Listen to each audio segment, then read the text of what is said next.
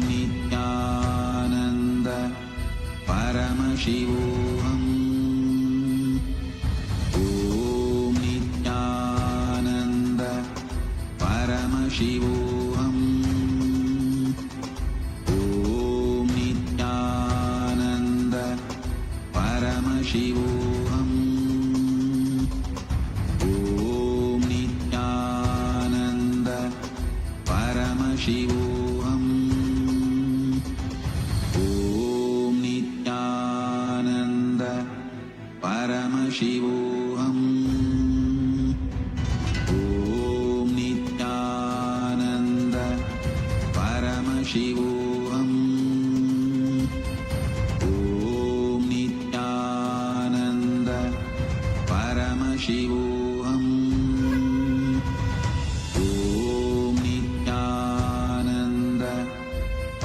Paramashivoham.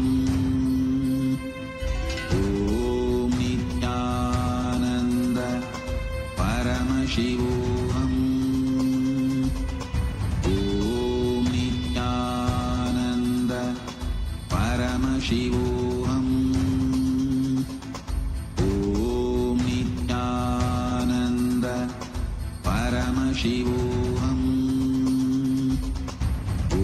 Om Nithyananda Paramashivoham. Paramashivoham.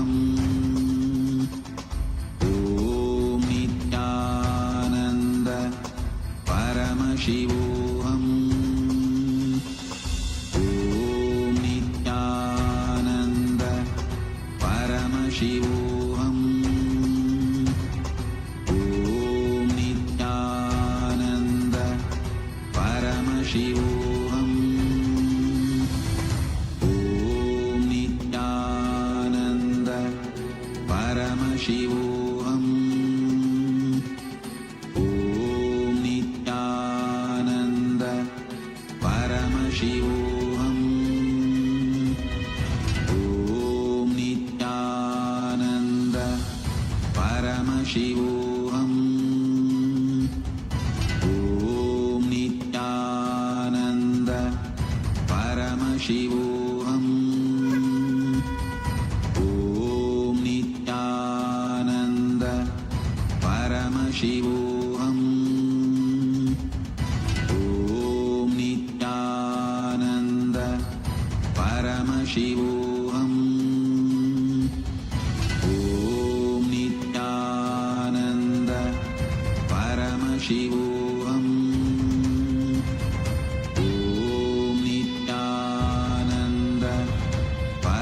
Paramashivoham. Om Nithyananda Paramashivoham. Om Nithyananda Paramashivoham. Om Nithyananda Paramashivoham. Om Nithyananda Paramashivoham. Om Nithyananda Paramashivoham. Om Nithyananda Paramashivoham. Om Nithyananda Paramashivoham. Om Nithyananda Paramashivoham. Om Nithyananda Paramashivoham. Om Nithyananda Paramashivoham. Om Nithyananda Paramashivoham. Om Nithyananda. Your fears, incompletions, insecurities, nothing is needed for you to exist. Paramashiva alone is enough for you to live absolutely, blissfully, celebrating, fulfilled, complete, intensely. Paramashivoham. Om Nithyananda Paramashivoham. Om Nithyananda Paramashivoham. Om Nithyananda Paramashivoham. Om Nithyananda Paramashivoham. Om Nithyananda Paramashivoham. Om Nithyananda Paramashivoham. Om Nithyananda Paramashivoham. Om Nithyananda Paramashivoham. Om Nithyananda Paramashivoham. Om Nithyananda Paramashivoham. Om Nithyananda Paramashivoham.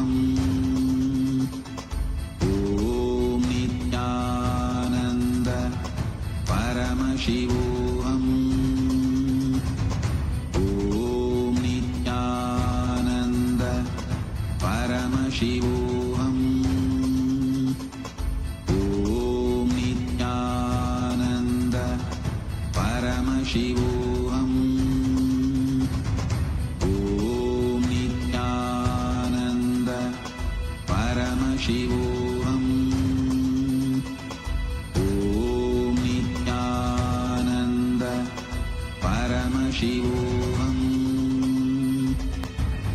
Om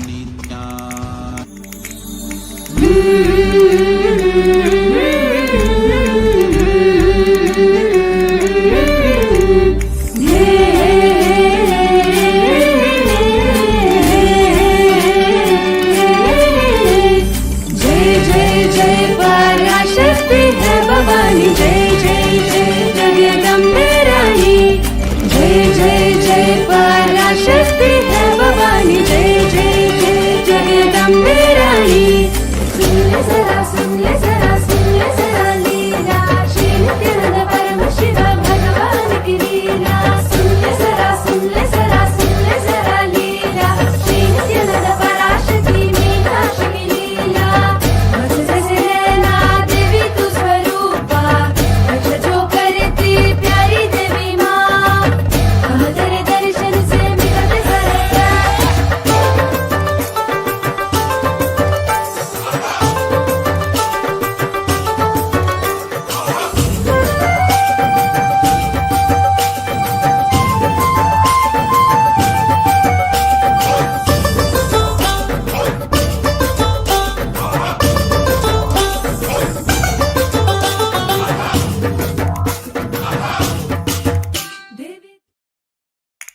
नित्यानन्दं परमसुखदं केवलं ज्ञानमूर्तिं द्वन्द्वातीतं तत्त्वमस्याधिलक्ष्यम् एकं नित्यं विमलमचलं सर्वदी साक्षिभूतं भावातीतं त्रिगुणरहितं सद्गुरुं तं Namami. Nithyanandam, everyone. We welcome all of you, all the participants for this very special day of the program.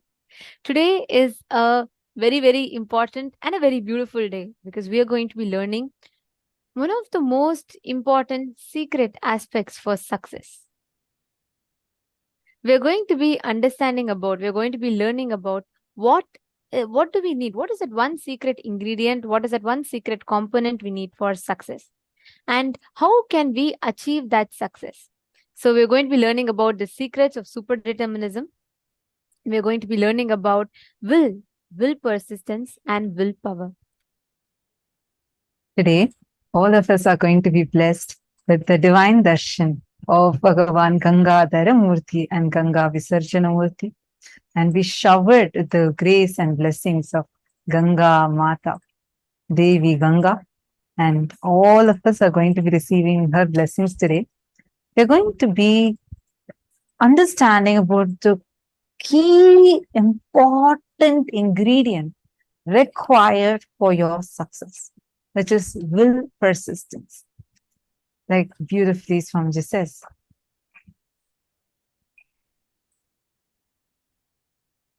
Ganga breaks the Himalayas not by power, but by persistence. And today, that is that persistence that each of us are going to be receiving. That is that will persistence we are going to be working on and awakening inside ourselves. So are you all ready for today's day? How many of you are ready? Please do let us know. Post it in the chat. Come on, all the participants, please take a moment and post it in the chat. How many of you are ready? Ready for today's day and ready for discovering that and awakening that will persistence in you. Great. Okay, wonderful.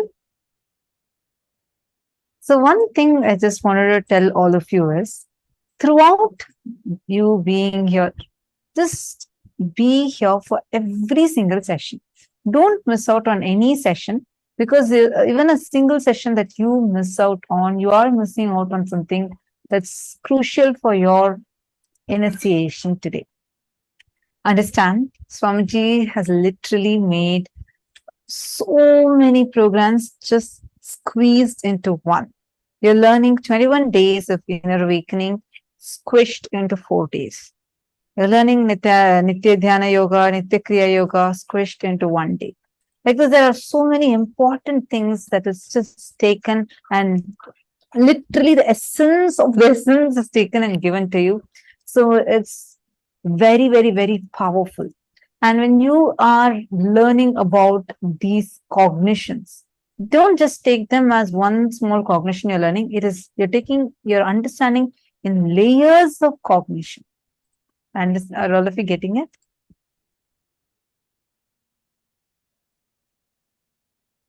Great.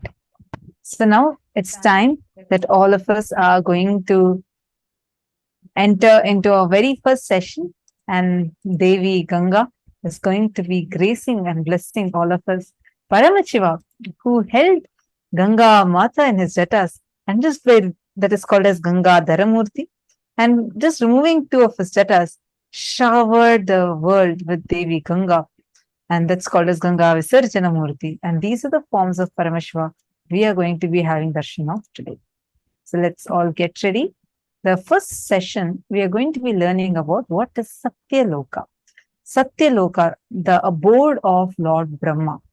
And who is Lord Brahma? Like, what kind of thought comes raises to that? And this is the abode where Ganga resides. So Ganga Mata, Devi Ganga resides. So we are going to be learning about that. Let's now listen to the revelation from Swamiji.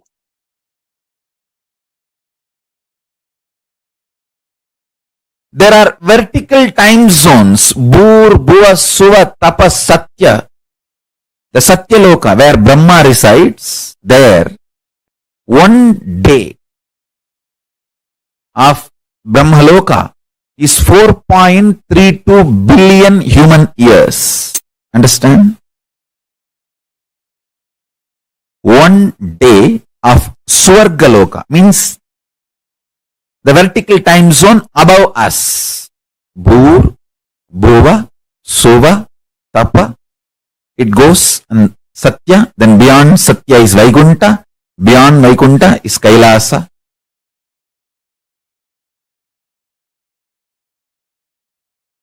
Below Atala, Vitala, Sutala, Talatala, Batala. Understand, I am not giving you some superstitious theories. No. I'll give you precise understanding and experience of these vertical time zones. And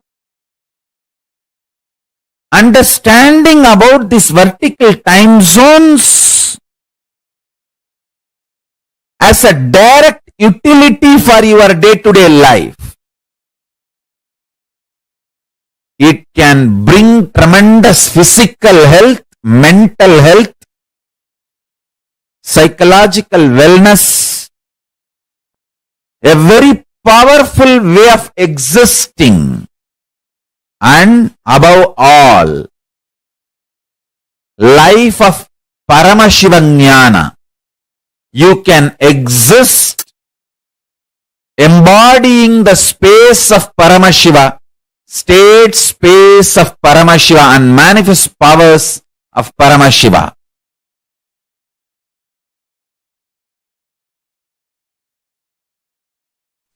Tapo Loka is above the Jano Loka. The great yogi Sanantana, Ribu, Sanat Kumara, Sanaka, who are the great ascetics, are living there. Its height is 12 crores of yojanas. Above this is the Satya Loka, abode of the Brahma, whose cognitive mind is centered only on Satya, and who has attained the lordship over the Kalpa. Because of such powerful cognition, it's abounding in all kinds of the wealth and awe-inspiring objects and enjoyments. Its height is 16 crore of yojanas. Savitri, the Vedas and the Upavedas are there. Assuming their relevant forms above the Satya Loka, there's abode of Vishnu, Paramapada, who subdued Madhu.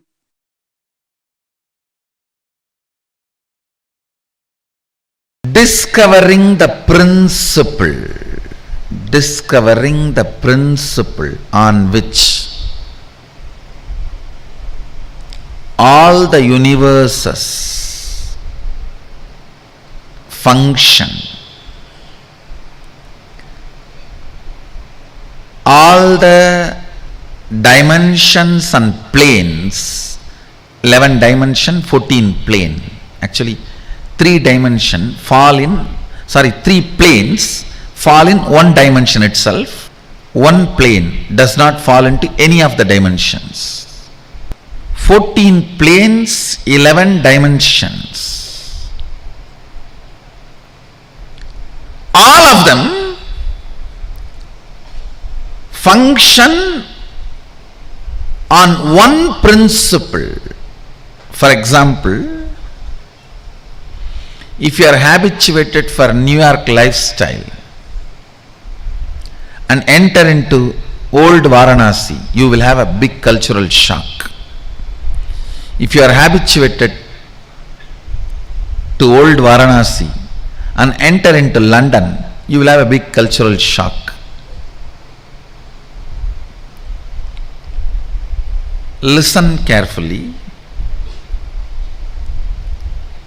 The American dollar may be useful in America. Indian dollar may be, Indian currency, rupees may be useful in India. Malaysian ringgits may be useful in Malaysia. But gold is a universal currency. The whole planet Earth, anywhere, the gold can be used as a currency. Same way, there is certain culture, mental setup, software useful in New York. There is certain mental setup, culture, lifestyle useful in Bangalore. There is certain culture, mental setup useful in Varanasi. There is certain culture, mental setup useful in Germany. If you move to a different place, you will have a cultural shock. But there is one culture, one principle common to the whole 14 planes and 11 dimensions, the whole Brahmanda. If you develop this one principle in you, you have a cosmic currency. You will not have shock in any of these planes. Any transition into any plane, whether you go to Pitruloka, Bhuloka, Bhuvaloka, Tapaloka, Tapoloka, it's called Satya Loka, Brahmaloka, Vaikunta, Kailasa, Goloka, Patala. It is like you have cosmic currency. That principle is oneness.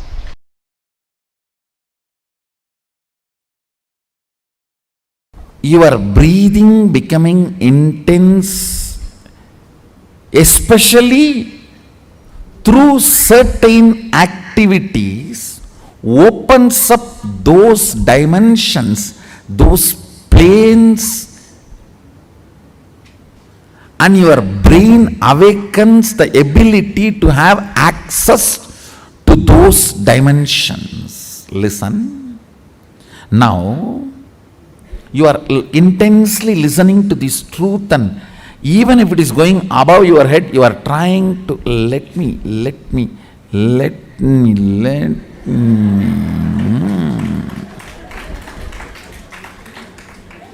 Then your breathing actually gets into certain subtle flow, which is intense. Subtle don't think means shallow. No. In subtle breathing also it gets intense. During the puja, that subtle intensity happens. During the kirtan, raw intensity. During the yoga, a programmed intensity. Understand? Regulated intensity is yoga. Raw intensity is karana, kirtan. A subtle intensity is while during puja or during the satsang. Now, your breathing is getting subtle. It will go and hit a component in your brain which will open your ability to access Satya Loka. Listen. Each of the activity and the prana intensified through that activity opens up a component or a part of your brain construct which gives you access to the different dimensions of life. Your brain is constructed for this multi-dimensional access. Understand? Ability to access multi-dimensions of the universe is your nature. It is there with you. Just the breathing need to be intensified through different methodology to open up those dimensions so you can have access. When there is a heavy truth is told,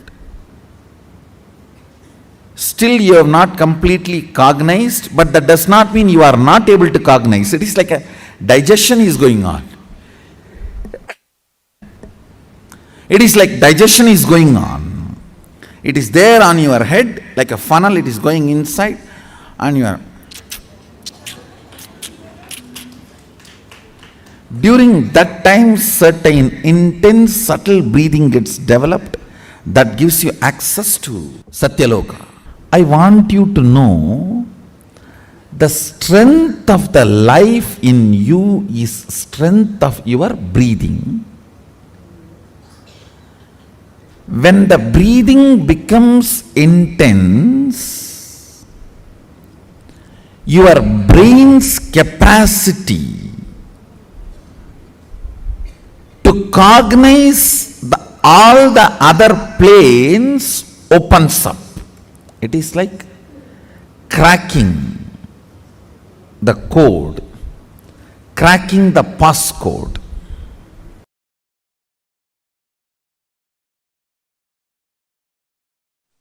Listen, if you are experiencing oneness, it is Maharloka. If you are experiencing oneness during the multiple expression, even though there are many people, but you know you are in all of them, that is Jana Loka. Even if you listen to these powerful cognitions, you will be irreversibly empowered.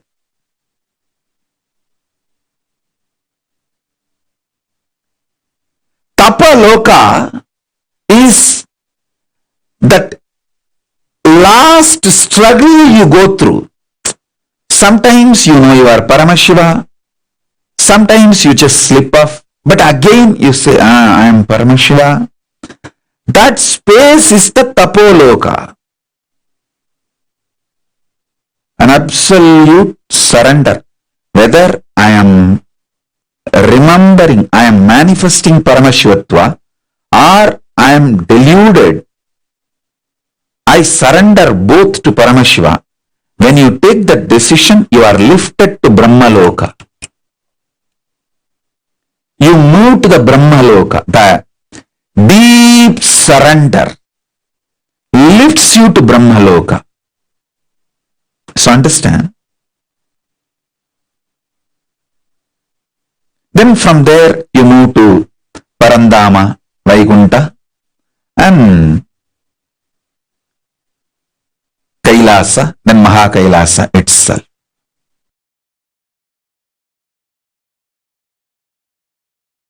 If I raise to Brahmaloka, is it possible to fall back again to Bhuloka or Bhatalaloka? Don't worry. Even if you raise up to Swargaloka, very rarely people fall back. Otherwise, usually 99.999% of the people only go higher and higher and higher. Exemption, rare stories only this falling back. Like sometimes rarely you hear some fellow raped his own mother. It's like a rare exemption. Like that, some rare people fall down from Swargaloka to Bhuloka. Otherwise, 99.99% they just go only higher and higher and higher. Gayatri mantra raises you up to Swargaloka.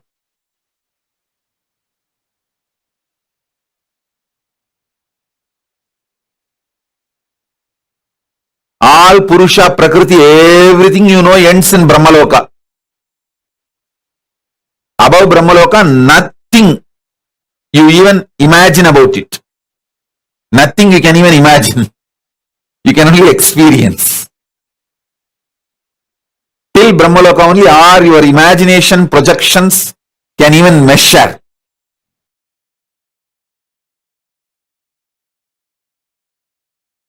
Yes, listen. Are you all ready? Shall we enter into the Brahmanyana session? The Satya Loka, pure intelligence session.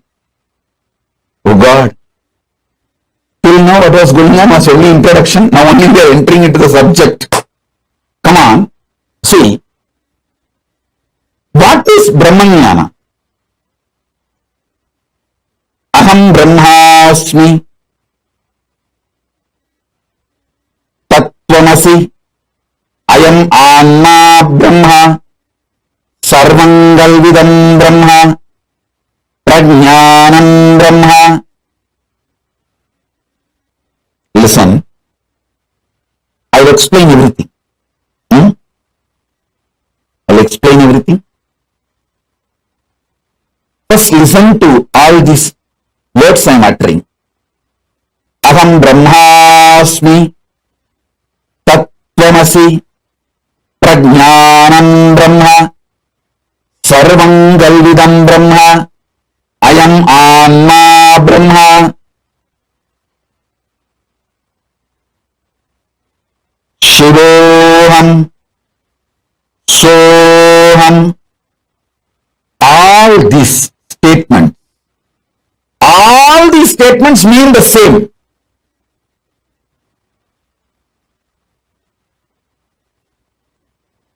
These words are all called Mahavakya. This is the pure Brahmanyana.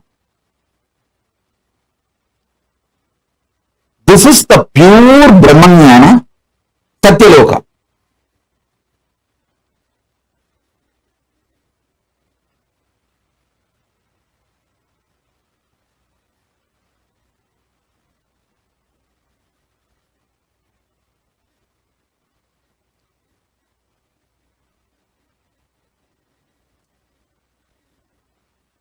Tattvamasi means you are that. Aham Brahmasmi means what you experience as I in you. That is the ultimate. Prajnanam Brahma means the knowledge. Pure knowledge about Brahman is Brahman. I am Atma Brahma. What you experience as Atma is Brahman. Sarvangalvidam Brahma. Whatever is, which you can imagine, not imagine, whatever is Sarvangalvidam Brahma.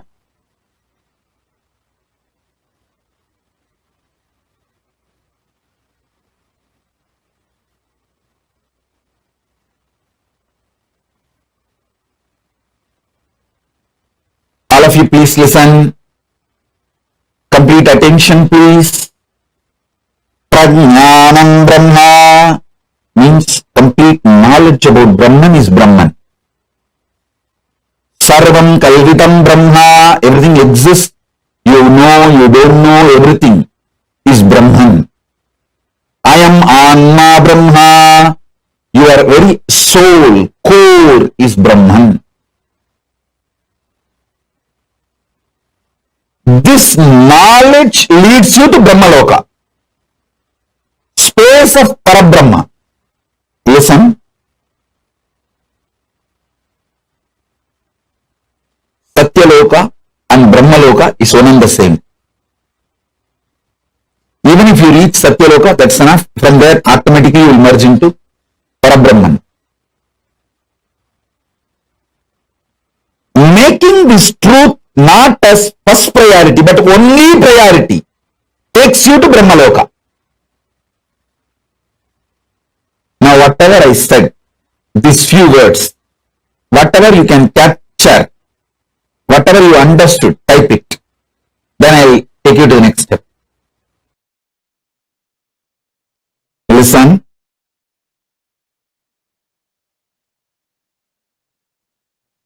Making Brahmanyana not just your first priority, making that as your only priority, makes you manifest pure intelligence.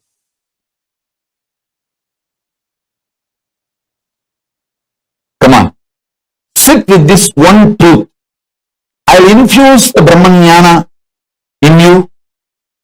Sit with this one truth now. You can keep your eyes closed or open. Come on.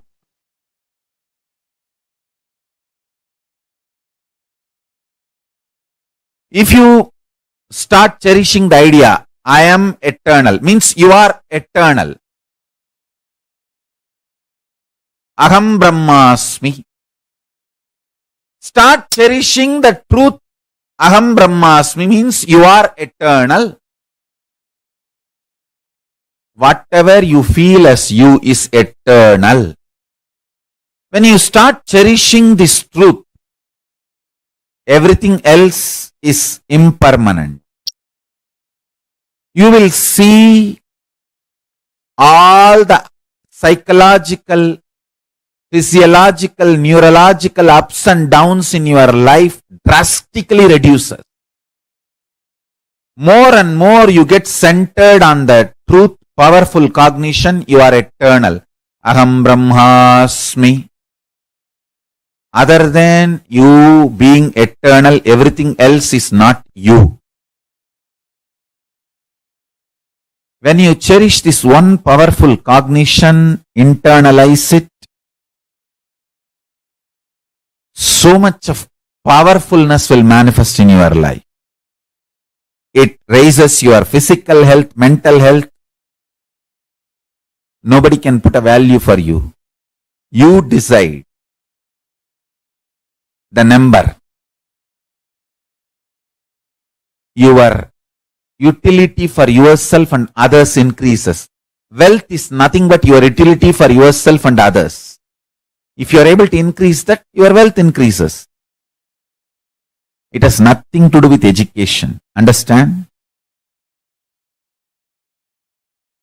Qualification is different, competence is different. Life is all about competence, not about qualification. Qualification may be an initial visiting card, good visiting card, but that doesn't make you successful. Competence makes you successful. Powerful cognitions makes you competent.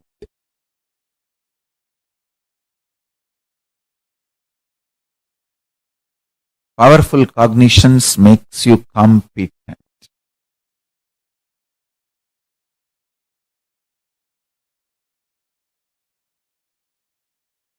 The most sweetest word Parabrahman wants to hear is Aham Brahmasmi. You declaring I am Brahman, oh God, I am Parabrahma. Paramashiva is waiting for you to declare, hey, Paramashivoham. Understand this. Understand one thing. Evolving in cognitions is absolutely celebrated in multidimensional logic. This is one of the most important truth. Ontology of Paramashivam in Paramashivam ontology, there is no space for jealousy, there is no anxiety, there is only one thing. If gods are anxious, they may be anxious for you to become them, you to realize oneness with them, that's all.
Now what we all learned is about the Satya Loka.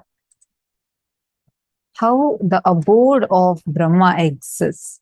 And this is literally like how Swamiji described, this is that last struggle. Before you achieve that enlightenment, that last struggle you go through is the Brahma Loka plane. And the moment you come out of the struggle, you will be in Satya Loka and you'll be liberated from there also.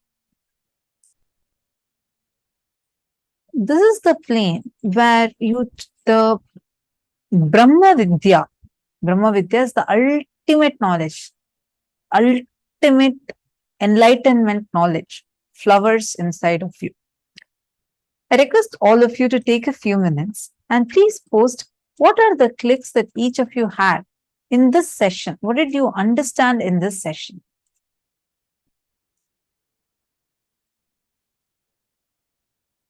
Understand. First and foremost thing we need to cognize is our brain has the ability to access multiple dimensions. Like this only in 2017 and 2018, Swamiji actually in 2017, Swamiji revealed saying that your brain is capable of accessing 11 dimensions. Even before that, Swamiji had mentioned. But then people could not really cognize it. What does 11 dimensions even mean? Much later, the scientists discovered that our brain has the ability to access 11 dimensions. So if you are intelligent, you would just take these conclusions and start living it because you know this is the truth. Don't wait for the modern science to catch up, and till then, probably who knows you're going to be alive or not. Till the time this modern science is going to actually catch up with it. Our Hindu scriptures have been way more advanced, and they have clearly described how this existence is, how your brain also has the capacity to access it. So very powerfully, Swamiji had described to us about the multidimensional access, which is what our brain is constructed for. When your breathing becomes intense, especially through certain activities such as puja, kirtans, yoga, satsang, it opens up those dimensions, the 14 planes, and your brain awakens the ability to access those dimensions. Are you all understanding?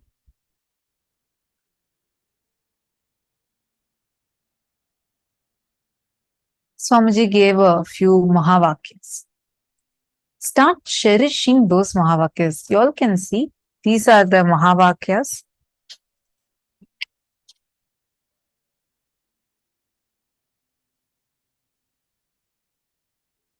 The great declarations in the Hindu Vedagamas that lead you to that experience that you are eternal, ultimate. Swamiji told a few. Aham Brahmasmi, what you experience is I in you. That is the ultimate. Actually, these are all, how much of a translations you read, you can just understand it. It's a rough translation.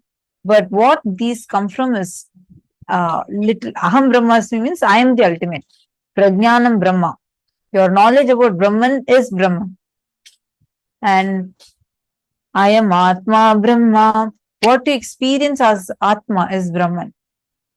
Sarvam Kalvitam Brahma. Whatever you can imagine, can't imagine is Brahman. Like this, all these are Mahavakyas. So what Swamiji had also revealed in this session, right? Start cherishing that truth, the ultimate truth. Aham Brahmasmi, I am eternal. Whatever you feel as you is eternal. When you start cherishing this truth, everything else is impermanent. You will see all the psychological, physiological, neurological ups and downs in your life drastically reduce. Take a few minutes and please spend on what you understood from this session. Take a few minutes and please pen down what are you understanding from this, and how do you see, as when Swamiji is telling, start cherishing this as your cognition. What do you understand by it? And how can you start cherishing this as your cognition? Take a moment and please post.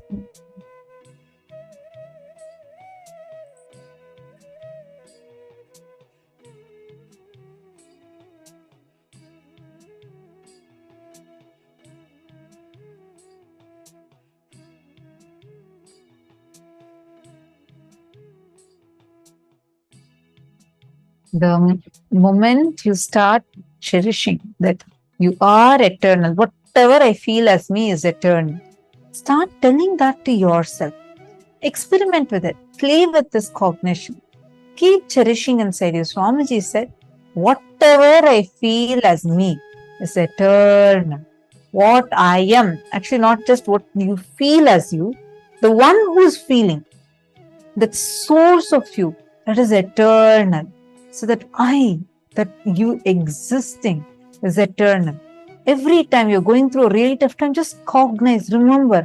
Even now, just remember. That itself is so liberating. You will see how it will immediately liberate you, take you out of the ups and downs, psychological, physical, physiological, psychological, neurological ups and downs will just dissolve.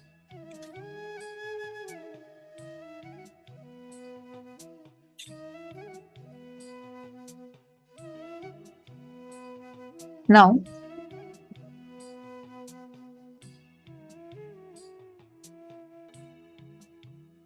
we are also going to be receiving an audio book, and this is the sacred Mahavakya chanting from Swamiji.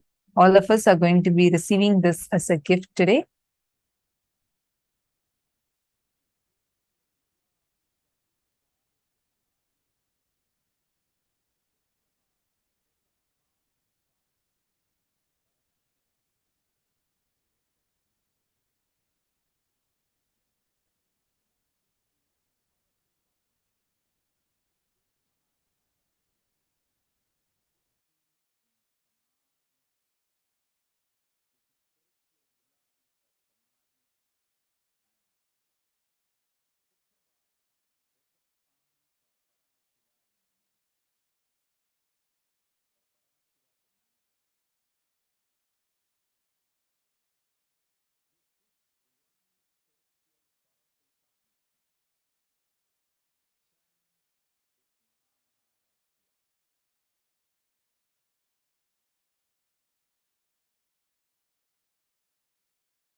Now, today's deity, Devi Ganga, Swamiji beautifully tells Ganga is all about will persistence. She embodies will persistence. She is the manifestation, embodiment of will persistence. Today, all the powers that we are going to be manifesting is all based on this, the power of will persistence. Swamiji tells beautifully, Ganga breaks Himalayas not by her power, but by her persistence. We will be learning about what exactly is will persistence and what exactly it is in the further sessions. But the power manifestation we are going to do today is all about connecting to the water component, Ganga. Your ability to handle the change in the Vatavarana, in the ambience around you, your ability to play with the weather and play with all the different aspects of how the weather is there, or how the bringing rain in a place, all of this is what we are going to be manifesting today. All right. Now, one important thing for all of us to understand is the whole day today, we're learning and touching some of the most important aspects of our life. And it is important that we all have the right understanding and we all are experiencing it, not just understanding it, but actually experientially applying it in our lives. Now, I'm going to be requesting all of you to pick any one place. You all can head to the site called accuweather.com. What we're going to be doing is, see, your ability to handle your inner space, handle the different emotions in your inner space, your ability to handle the different emotions in the outer space. Both are connected. How much you can handle the Vata Varana inside of you, how much you can handle the Vata Varana outside of you, both of it matters.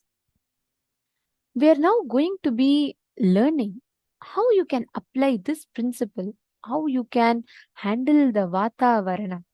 Means, when we say Vata Varana, the ambience, atmosphere, playing with the temperature, playing with the weather, everything, just with your conscious will. Understanding? I request all of you, all the participants, every one of you, to head to this website. You can pick any one city you want. See, what you're going to be doing now is you're going to be picking a city and you're going to be altering the temperature. If you start mastering the ability to alter the weather and temperature outside, you will know anything, any weather temperature change that is needed, you will simply be able to do it even on the inside. Means your ability to handle your emotions on the inside will also change. Now, I request each of you to pick any place, any place. Let's say you're in Los Angeles, and you can even pick up San Jose, you can pick up Toronto, you can pick up New Jersey, you can pick up any place that you want. You're going to be applying this power, being able to alter the weather in that place. So whatever the weather is right now, you will actually be able to significantly alter it. Just connect to Swamiji and declare from that powerful space of oneness, and you will actually see the results will vary. Please sit straight. I request all of you to start.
Let us now enter into the next session where we will be learning about Ganga, the happening of Ganga, and how Mother Ganga, Devi Ganga, came into planet Earth.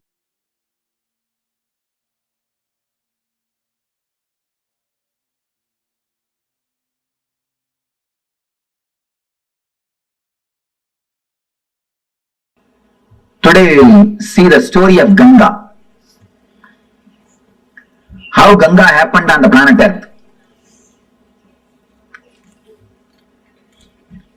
Ganga is considered as a river which is there in the higher lokas.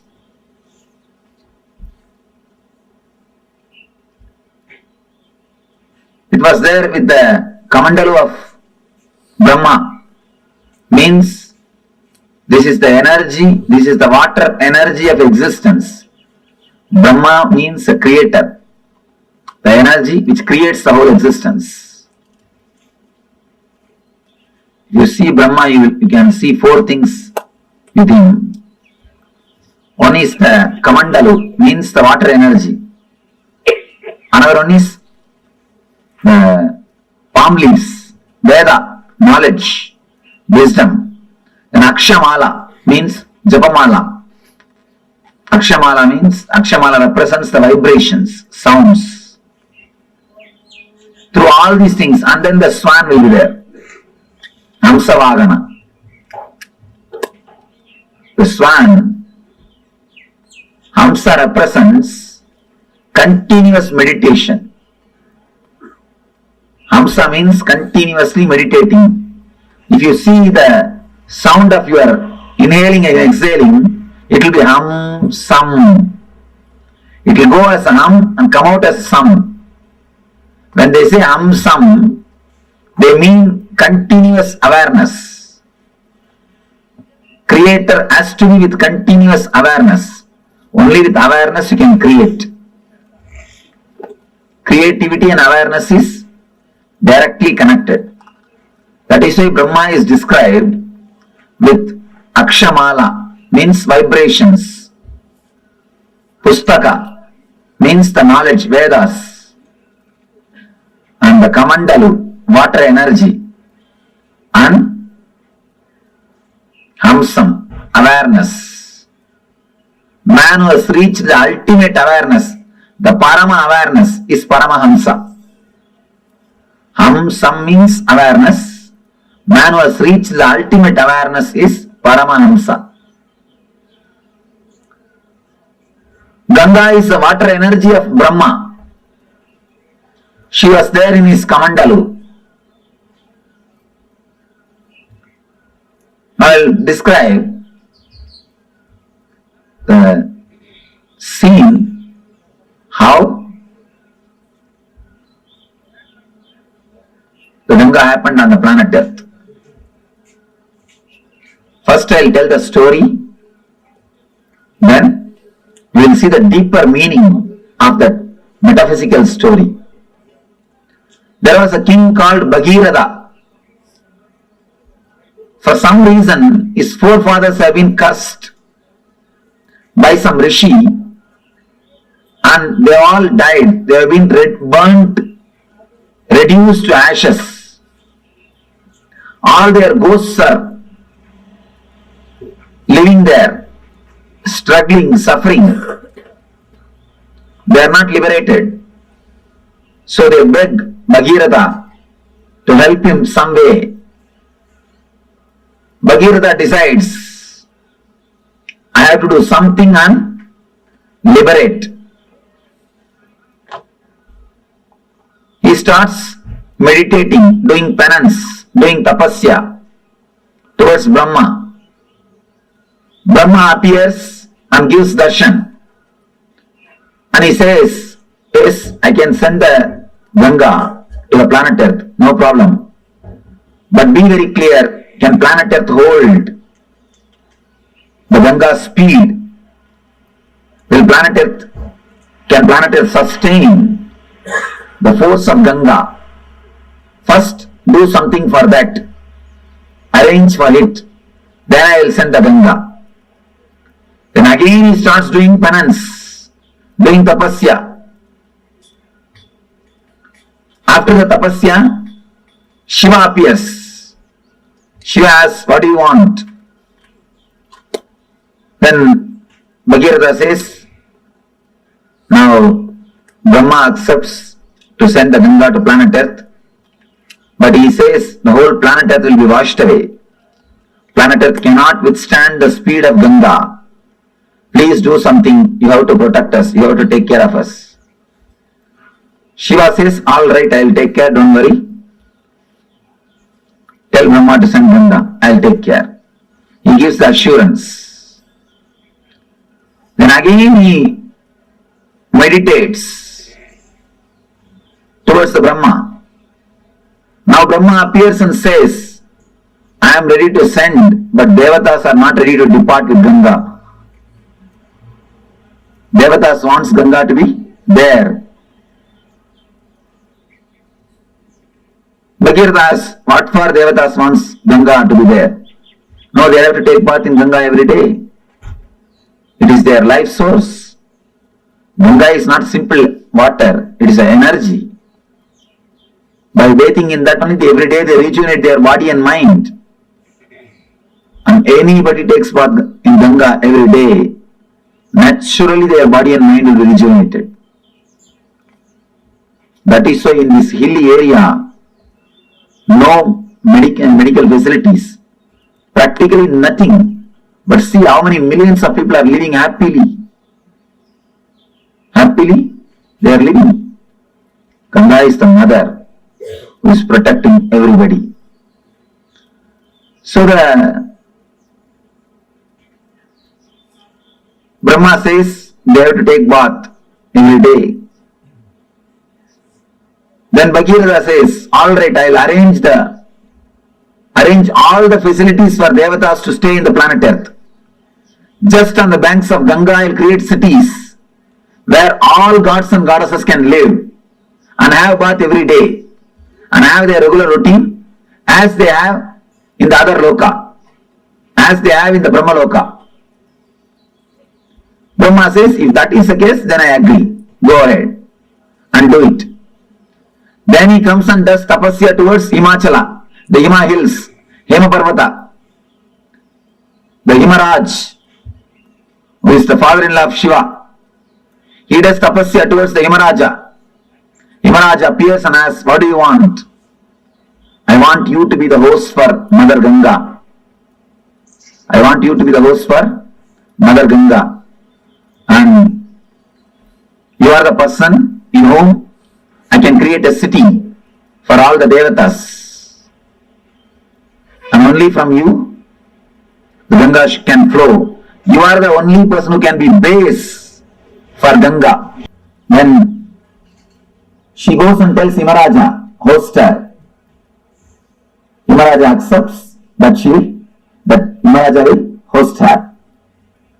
Then Bhagirata starts building the whole city throughout the route in which Ganga is supposed to travel.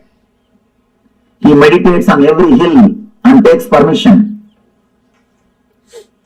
He prays to every hill. Every hill says, yes, I will give the way for Ganga. So all the whole route is cleared. Then he goes and prays to Kalabhairava, who is the in charge of city Varanasi. Kalabhairava is the in charge of Varanasi city. He meditates towards Kalabhairava. Kalabhairava appears and says, what do you want? I wanted, please give us the way for Ganga. You should receive Ganga and give us the way. Kalabhairava says, surely I will give, don't worry. But this is such a holy city. Tell Ganga to do a protection of the city and go. Suddenly, Brahma comes up with the next problem. You meditated and propitiated all the Devatas except Vishnu. Now, you have to do something to Vishnu. Only then I can send Ganga. Then he started meditating towards Vishnu. He prayed the Vishnu. With tapasya, Vishnu appeared. What do you want? I wanted the Ganga to come down to the planet Earth. Unless you agree, unless you give blessings, it will not be possible. Please bless me. Krishna says, all right. I bless you. Ganga will come to the planet Earth. She will come just out of my feet. And he blesses. The Ganga will come out of his feet. Then he says a beautiful one more word. Whomsoever has realized the Vishnumaya, means the universal consciousness, whatever water comes out of their feet will be Ganga. Whomsoever has realized the Vishnumayam Jagat, whomsoever has realized me, from their feet whatever water comes out will be Ganga. From this word only the tradition of Pada Puja starts. Pada Puja of enlightened masters starts from this tradition. Vishnu says, whomsoever has realized the Vishnumayam Jagat, Sarvam Vishnumayam Jagat, from their feet Ganga will flow. From their feet Ganga will flow. Then, now he again meditates towards Brahma. Brahma appears with all his glory and compassion, blesses the Bhagavata, then he prays to Ganga. Then he does tapasya towards Ganga, meditates and invites the Ganga mother, Ganga with all compassion, not only compassion, the wild energy. She just comes out of the Brahma's Kamandalu. With all the power, she straight away started moving towards the planet Earth. The moment she came out of the Kamandalu and started moving towards the planet Earth, all the 14 worlds are shaken. All the Devatas, all the Rishis, all the Munis simply escaped from their planet Earth and ran away because they got frightened. The Pralaya is going to happen. Means the end of the world has come. Such a power, they simply ran away from their world. They escaped. And appears Shiva. Shiva beautifully appears and puts his head in between the Ganga. She straight away lands into Shiva's head, into the matted lock. Next thing, she gets locked in the hair itself. She is black. Here, Bhagavān is sitting, waiting for Ganga for one kalpa. What has happened? They are receiving the call, she has started already, but she has not landed. Otherwise, she has started, but she has not landed here. What happened? What happened in the way? Again, he meditates towards Shiva.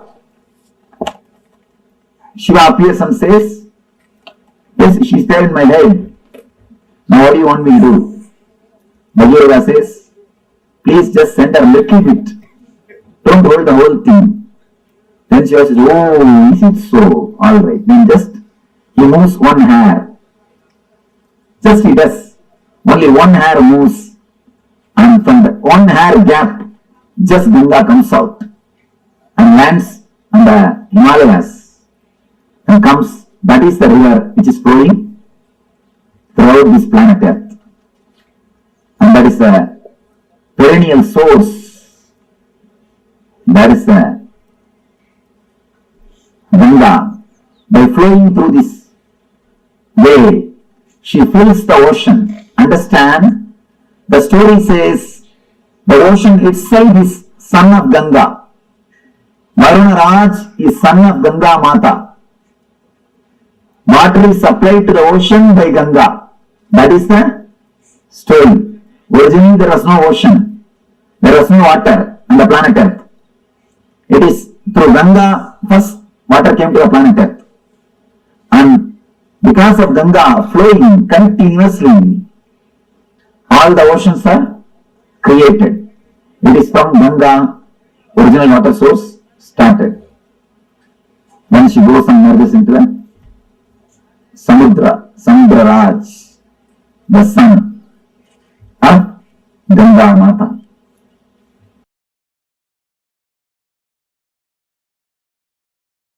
Ganga is a river of knowledge, a river of enlightenment.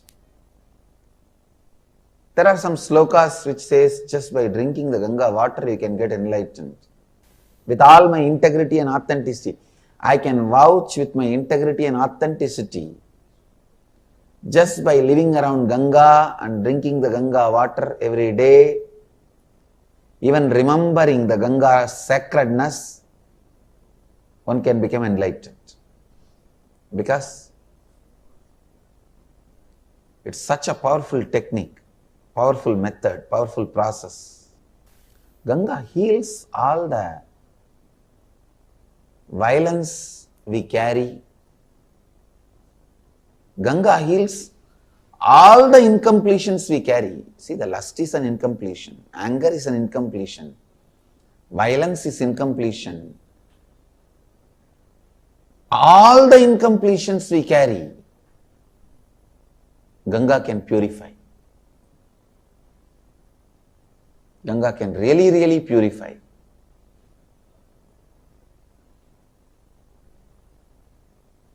I used to sit in the banks of Ganga, just seeing. I have realized the oneness with Ganga. How the things float on the waters of Ganga does not pollute Ganga. Same way I have seen the thoughts and incompletions floating in my inner space does not make my inner space polluted. It does not touch my inner space. When you understand your incompletions are not powerful enough to make your inner space incomplete, you become eternally complete. I can say that experience I received from Ganga, on the banks of Ganga. It heals, and brings love. I tell you, Ganga can complete any lower occurrence you have. I can give this as an authentic spiritual practice. Actually, just for this, I wanted to create a ashram in the banks of Ganga. Anybody in the planet Earth has some incompletions that they are not able to complete, strong incompletions. Just come and spend time in the banks of Ganga, drinking Ganga water, eating the food cooked in Ganga water. Whenever you find time, morning and evening, sit in the lap of Ganga, sleep in the breeze of Ganga. I tell you, with all my integrity and authenticity, Ganga will complete you. Because even the people who are dead, their incompletions, curses given to them, their incompletions, she has completed. And you are alive. She can enter into your muscle memory, bioenergy and complete you. Do pranayama in the banks of Ganga, that Ganga prana will go inside. Eat the food cooked in the Ganga water. Drink Ganga water. Live in the banks of Ganga. Sit in the banks of Ganga and meditate. Sleep in the banks of Ganga. In her breeze. Enjoy the weather in the banks of Ganga. I tell you, she can complete you. That is why many sadhus who live here, even if they don't do any spiritual practice, they will be liberated. They will become a Jivan Muktas. Just because of Ganga's power to complete.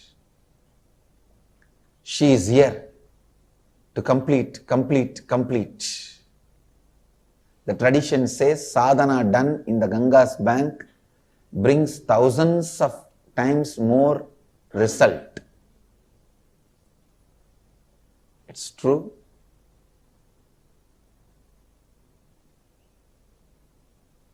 Ganga Mata is such powerful energy, such beautiful energy, such great energy.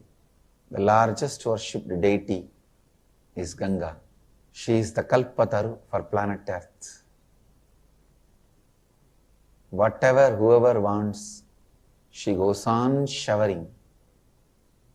She is like a mother. Physically also she gives what do you want, and spiritually also she showers what do you want. She is the Kalpataru. Come on, meditate on Mother Ganga. Let Mother Ganga be a Kalpataru.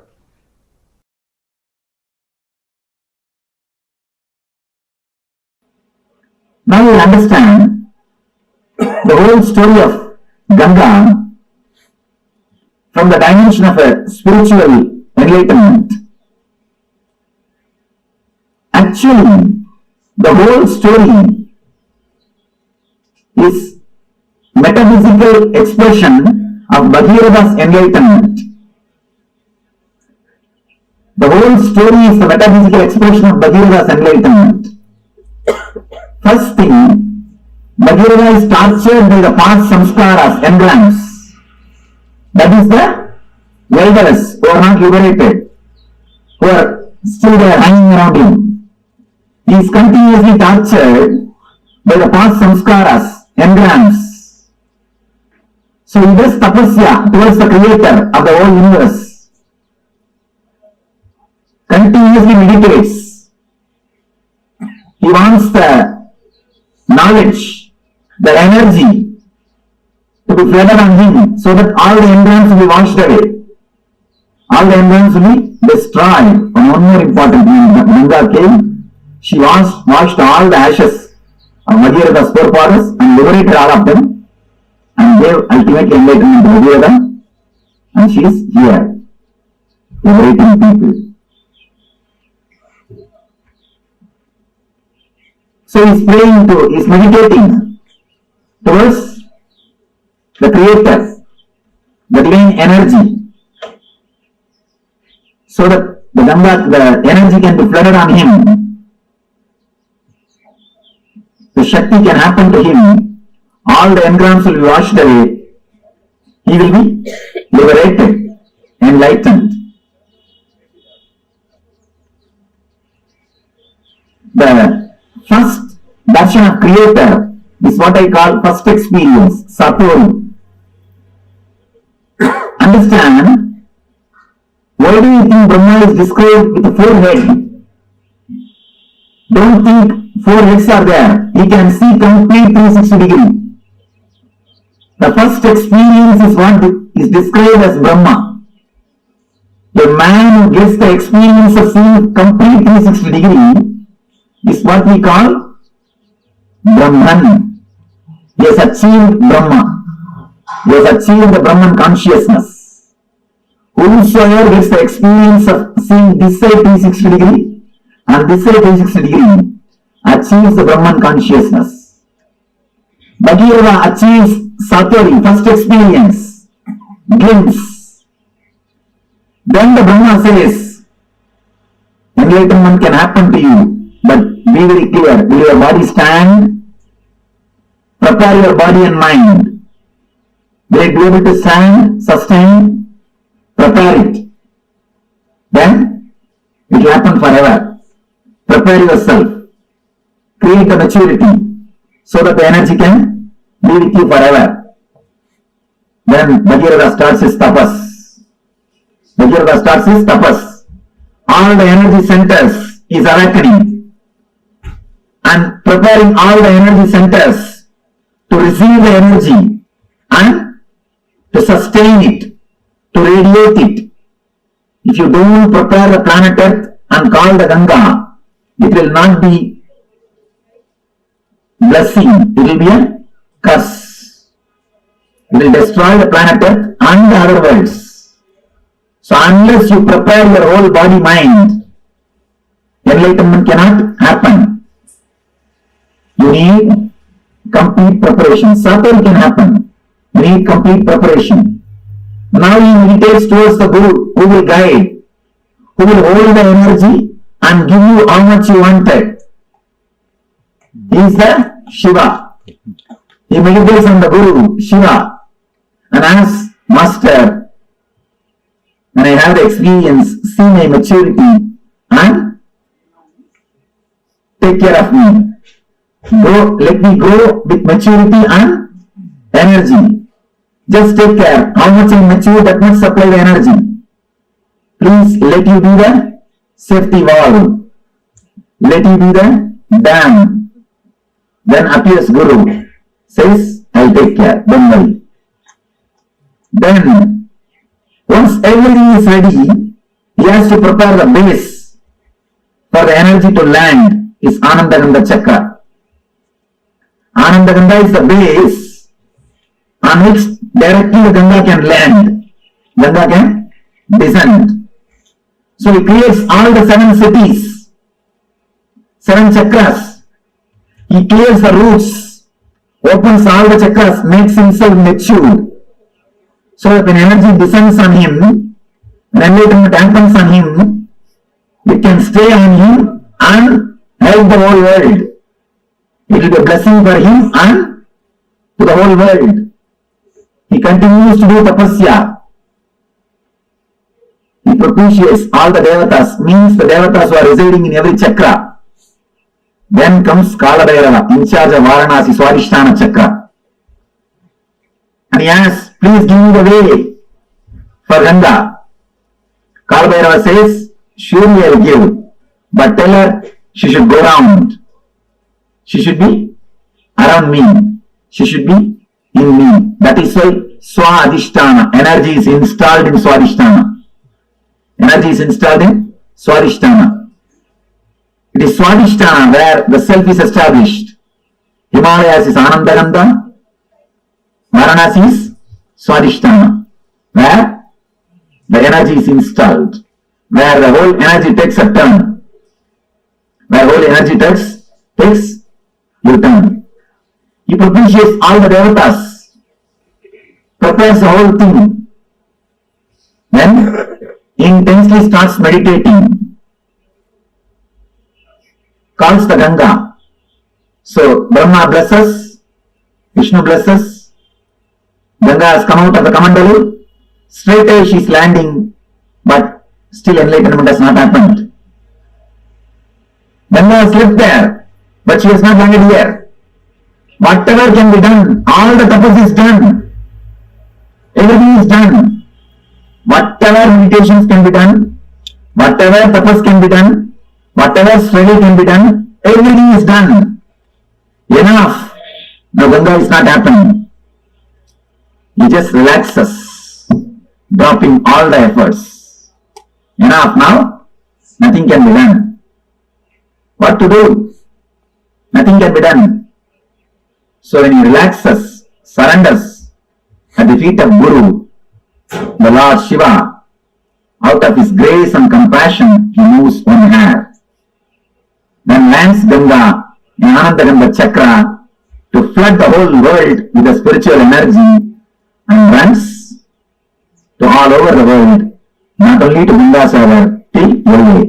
And moves all over the world, blessing the whole world during the Yuga Suva and Parasuva.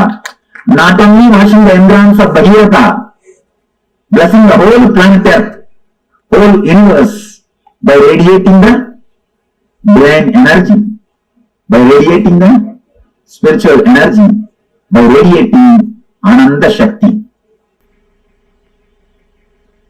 Ananda Shakti, the Ananda Shakti, which has liberated Bhagavāna, which has liberated the whole humanity, which is liberating millions of seekers.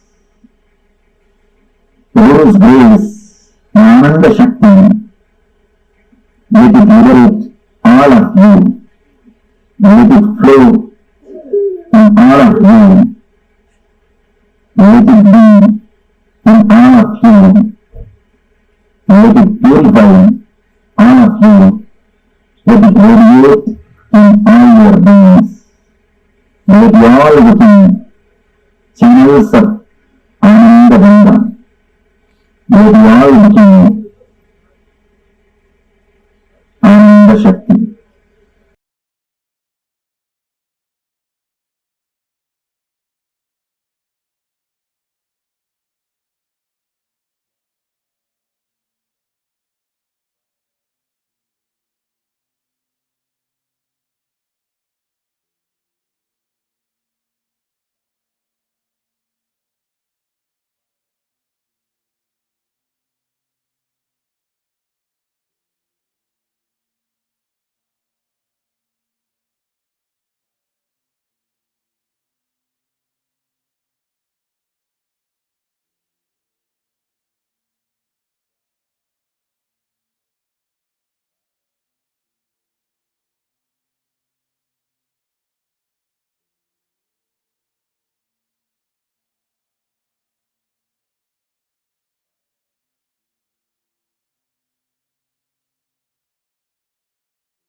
Swamiji so beautifully revealed about Ganga, the embodiment of will persistence.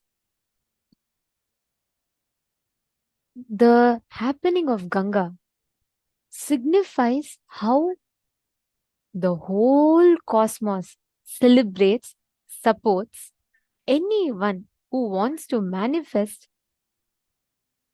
will persistence in their life. If you are ready to have the will persistence, if you are ready to experience will persistence in life, then Paramashiva, the whole cosmos will work to make it happen. This is the essence of will persistence. And Ganga signifies, symbolizes, personifies this principle of will persistence. Actually, you all should know. So I'm just telling the story, right? How Bhagirata, he waits, he meditates, and then Ganga comes down. That's why she's called as Bhagirati, the one whom Bhagirata brings. And Devi Ganga is so beautiful. Like, she signifies this profound happening, manifestation, embodiment of will persistence. Any time, whenever you have will, Ganga manifests there. Actually, it is only in Hinduism you will find such a beautiful tradition. Anything to make it sacred, we worship that as mother. Just look back in Hinduism, right? You cannot actually disrespect anything. In like normal Western culture, we try to teach that as a moral, like, okay, the moral values. But here, in Hinduism, it is not moral to bring and add sacredness to anything. In Hinduism, you can never exploit anything. You can never take anything for granted. Because in Hinduism, to add sacredness to something, we simply declare that as Mother Ganga. Mother. Like, for example, when we have to give reverence or importance to the food, not waste food, we call it as Annapurani, Devi Annapurani. For us to add reverence to the knowledge, we call it Devi Saraswati. For us to add reverence to nature, we call it Prakriti, Bhuma Devi. For us to add reverence to Mother Planet Earth, we call her as Mother Earth, Bhuma Devi. For us to add reverence to water, we worship her as Ganga Mata. Ganga is the largest worshipped deity. And actually, Swamiji tells Ganga is the deity who has the largest number of rituals happening to her. Ganga directly flows from Paramashiva's head to Bhuloka. Understand, Ganga is literally like she's flowing till now. She is flowing from Kailasa's Paramashiva's head to Bhuloka. This is what Ganga represents. Ganga is the happening of the cosmos, which is purely, she is the embodiment of will persistence. You cannot break something by power.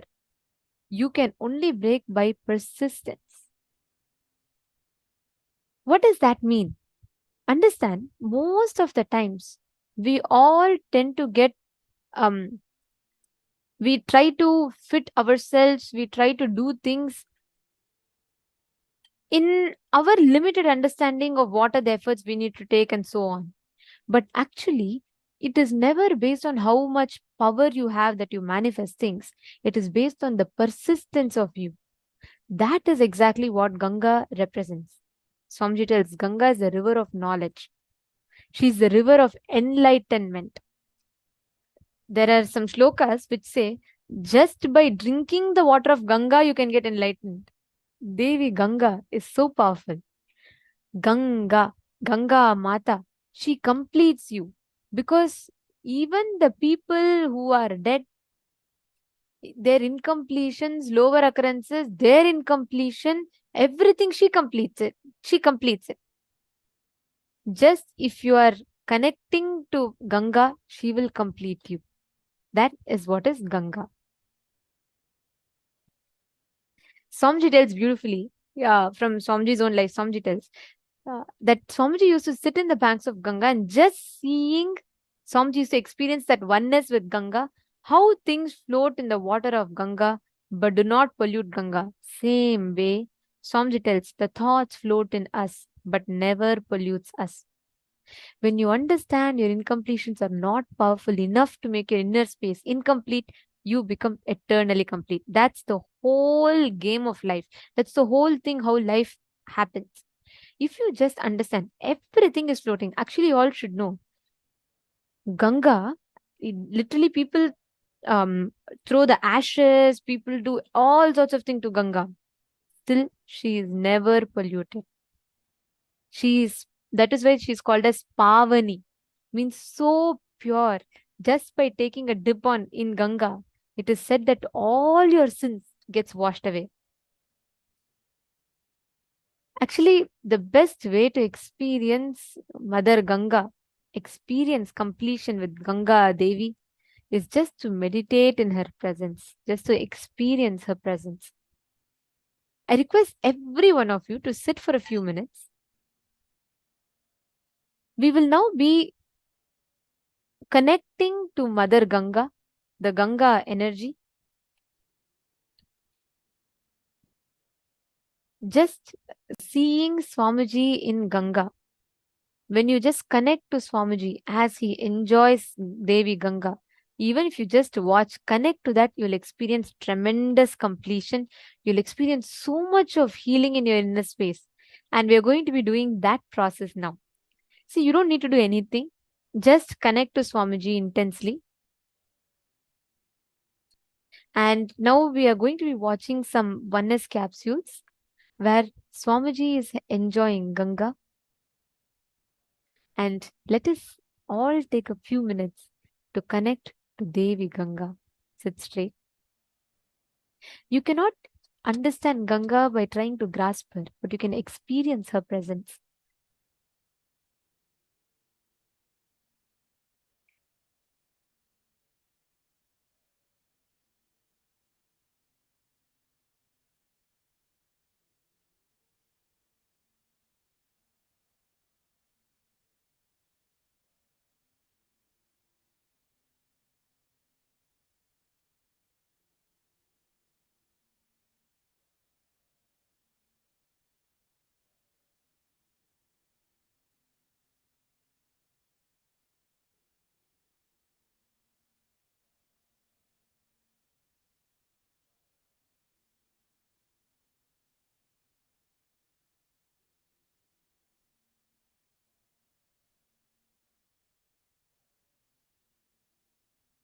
Now, let us see the oneness capsules, how Swamiji enjoys Mother Ganga.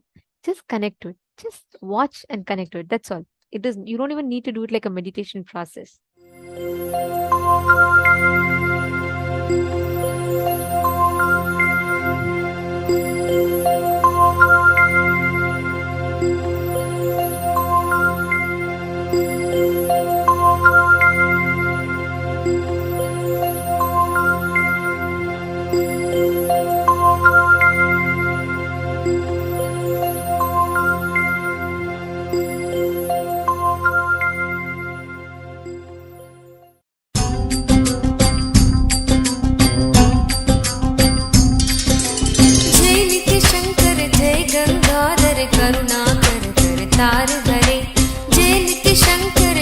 Gangadhar Karunakar कर तार हरे। जय कैलाशी जय अविनाशी सुख राशि सुख सार हरे। जय कैलाशी जय अविनाशी सुख राशि सुख सार हरे। जय शशि शेखर जय डमरूधर जय जय प्रेमागार हरे। जय शशि शेखर जय डमरूधर जय जय प्रेमागार हरे।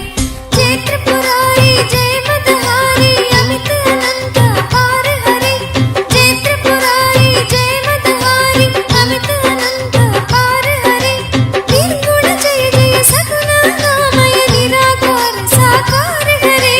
नित्यानंद पुरी ईश्वर नित्या पाहि पाहि दातार हरे।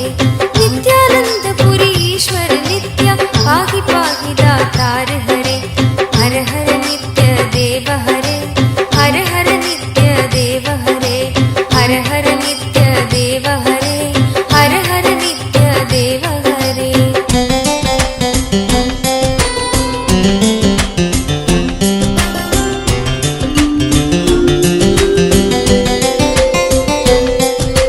नित्य रामेश्वर नित्य नागेश्वर वैद्यनाथ केदार हरे।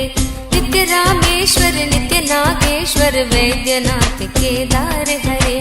मल्लिकार्जुन सोमनाथ नित्य महाकाल ओंकार हरे। मल्लिकार्जुन सोमनाथ नित्य महाकाल ओंकार हरे। त्रयंबकेश्वर नित्य घुष्मेश्वर भीमेश्वर जगतार हरे। त्रयंबकेश्वर नित्य घुष्मेश्वर भीमेश्वर जगतार हरे। काशीपति श्री विश्वनाथ जय मंगलमय अघहार हरे। काशीपति श्री विश्वनाथ जय मंगलमय अघहार हरे। नीलकंठ जय भूतनाथ नित्य मृत्युंजय अविकार हरे। नित्यानंद पुरी ईश्वर नित्य पाहि पाहि दातार हरे। नित्यानंद पुरी ईश्वर नित्य पाहि पाहि दातार हरे। हर हर नित्य देव हरे। हर हर नित्य देव हरे। हर हर नित्य देव हरे। हर हर नित्य देव हरे।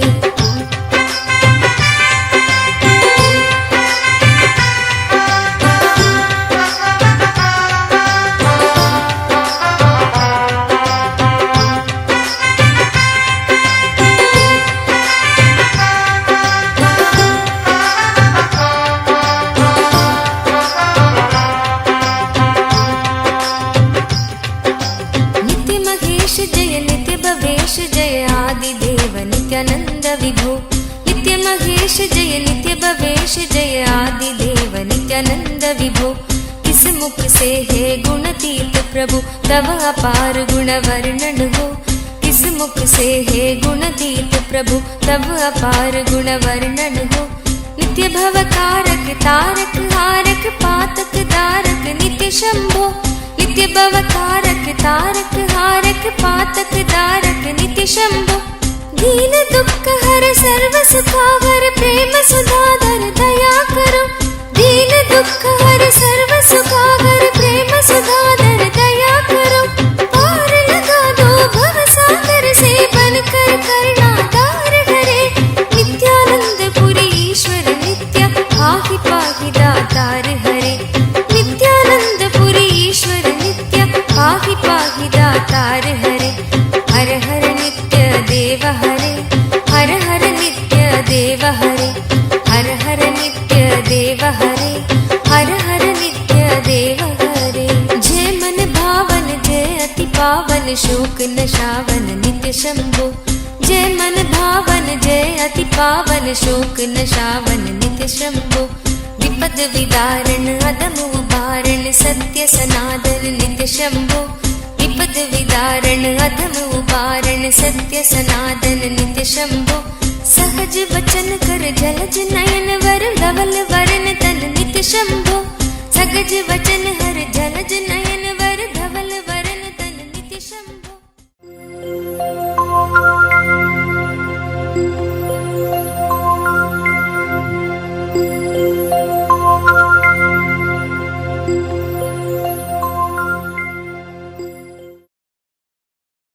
Just connecting to the mother energy of Devi Ganga. This mother energy of Devi Ganga is enough to complete you, to fulfill you, overflow through you. Actually, Swamiji tells beautifully how each time that you experience, whenever you remember Mother Ganga, she just flows through you. She fulfills you, overflows through you. Understanding?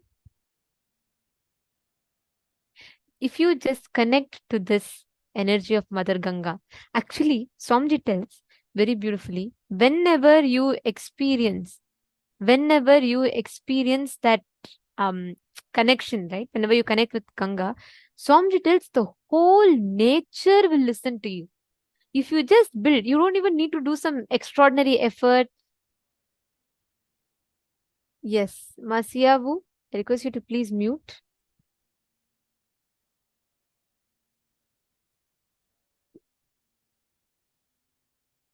Yes. Sorry for that glitch.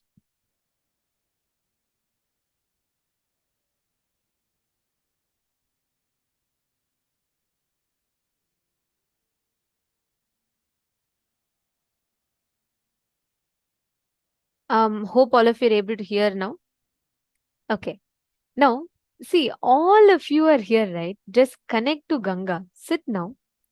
Okay, Ma Karin, you're asking which place? This is Varanasi, Ma. Ganga in Varanasi. It's a very beautiful. Actually, you should see whenever Swamiji sits in the banks of River Ganga, right? Oh my God, Swamiji will just be in that overflowing love with the whole cosmos. Because, like Swamiji tells, whenever you sit, even sitting in the banks of River Ganga will overflow and fulfill you. Just sitting in the banks of Ganga will bring so much of completion in your inner space. You're understanding, ma? Very nice. Actually, all of you sit now, intensely connect. You see that just by, you don't even need to try focus, meditating, nothing. You can connect to Ganga and you will see automatically from that reverence when you worship, when you say, Ma, Ganga, please can you come, please can you just flow here? She will simply listen to you. Ma Jyotikonda is asking, it's Rishikesh. Actually, Ma Ganga flows all the way from Himalayas. She merges into Bay of Bengal. So it's a long journey. She flows in different paths. Swamiji has been to Ganga and Haridwar. Swamiji has walked along the banks of Ganga fully. So yes, in different places. This particular oneness capsule is from Kashi, Varanasi. All right. Now I'm going to request each of you here to connect with this mother energy, Devi Ganga, and manifest the power of being able to change the Vatavarana, change the temperature. Take a few minutes, chant the Mahavakya.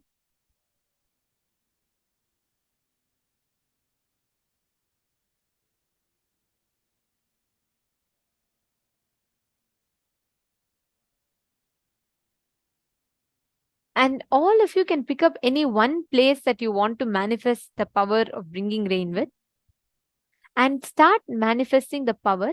Listen, pick any one place. You all can go to the site that I'm going to be showing you all. It's called accuweather.com. And you can choose one place from there and connect to this energy of Devi Ganga.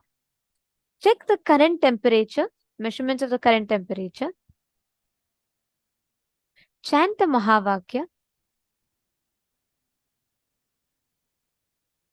You can, from your will, just tell Devi Ganga to actually just connect with that component, mother component, Ganga component. You will start being able to manifest.